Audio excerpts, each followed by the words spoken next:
যে অনেক কিছু পজিটিভ চলে আসবে। খুব ভালো লাগলো। অনেক স্টুডেন্ট আমাদের ত্রিপুরারও একটা মেয়ে প্রশ্ন করেছে। তো সব মিলিয়ে সারা ভারতবর্ষের সবাই স্টুডেন্টরা প্রশ্ন করেছে এবং আমি যা দেখলাম যে ঘুমের কথা উনি বললেন যে কিভাবে আমাদের মানে কোনো অবস্থায় ঘুমের যেন কোনো ব্যাঘাত না ঘটে, আমাদের মানে নিন্দ ভেরি ইম্পর্টেন্ট। তো এই বিষয়টা উনি বলেছেন যে 30 সেকেন্ডের মধ্যে ওনার ঘুম চলে আসে। তো এইগুলো আমরা জানা ছিল না।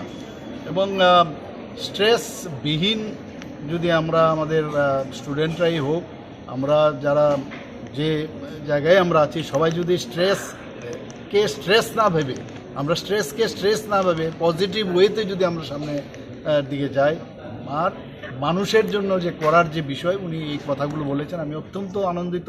এবং অনেক কিছু আজকে ওনার এই পরীক্ষা পে চর্চা থেকে আমি শুনলাম।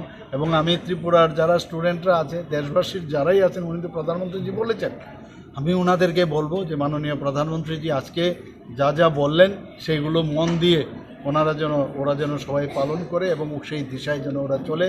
তাহলে জীবনকে ফিল করার যে বিষয় সেটা আগামী দিন ওদের আমার মনে হয় যে বেটার হবে।